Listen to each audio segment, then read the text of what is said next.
They said, okay, no, don't bring in the draft, just kill, cut off the tail, bury the rat, bring the tail. So they are counting the tails now. And as they kept bringing the tail, somebody realized that if you just cut off the tail of the rat and let the rat go, that the rat can actually grow back. So what did the citizens start doing? They started cutting off the tail and let the rat go. So another person will find the same rat, maybe after a few weeks, it has grown back a tail. It will come back again. And so they said, why are we even doing this? Let's start breeding the rats. Let's start growing them. You understand, like a poultry. So somebody will have plenty rats in a room, feed them small, they grow back the tails, you cut off the tail, you take to government, they pay you a bounty. After a few weeks, they grow back the tail again, you cut it off, and take it to government. And government realized that, look, this our program is not working. It had the effect was now worse than what they had initially wanted to take care of. It's called the Cobra effect in economics. What I'm trying to say here is that government has laudable policies, but because of this Cobra effect, the citizens are the ones are contributing to the failure of the programs or the policies by the things that we do. And when I say citizens, I'm not only talking about you and you here. I'm not talking about only young people. I'm not talking about only old people. People in government or people in the private sector. You say a contractor collects a job, he does half of it, he collects all the money, he pays the pamphlet, and he goes. And so these things just keep going. And all of us are contributing to it. So let's not, when we look at government programs, let's not think it is government high up there.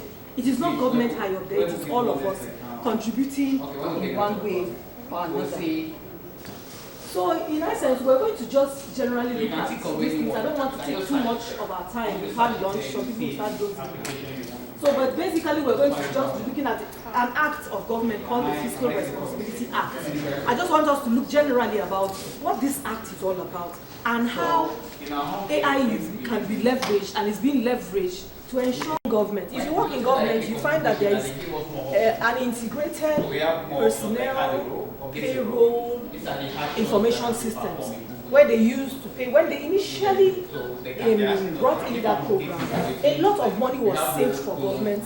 A lot of ghost workers were removed from the system because of that system. That is what automation can do for any government system. Okay? So we're going to be looking at these things. Let's just delve into it. So what is this Fiscal Responsibility Act? Who has heard of the Fiscal Responsibility Act here? Okay, so only one person in this hall has heard of the Fiscal Responsibility Act. Basically, what is this act about? It is just those three things I talked about: transparency, accountability, and prudence in government financial matters. So whether it is government revenue, whether it is government expenditure, or the debts, they say Nigeria is owing so much. How did we get to that? Can this country get better? If we have the opportunity to Japan, how many of us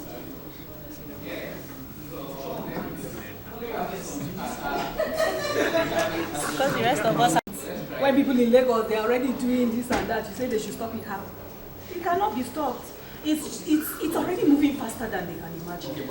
And a lot of people are too slow to catch on. They are too suspicious of this whole thing. You know, at one point, even I got worried.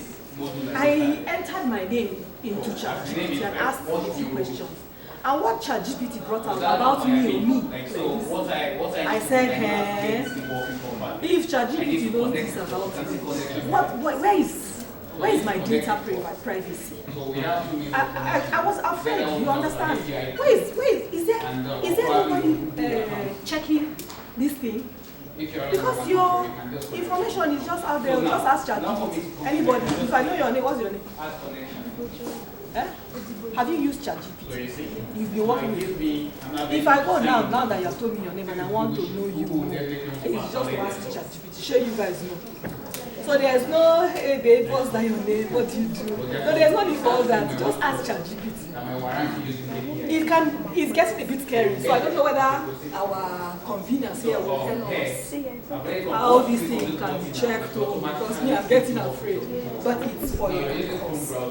So basically, the fiscal responsibility agencies also make some remittances. You know, government is running its agencies, or some of its agencies, like businesses. So it is expected that as government makes these payments, money goes straight to the fund.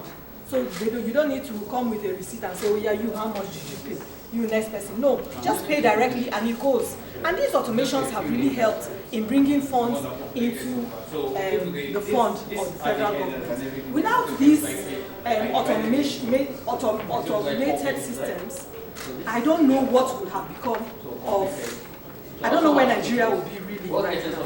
So that is what the Fiscal Responsibility Act has, is there to address.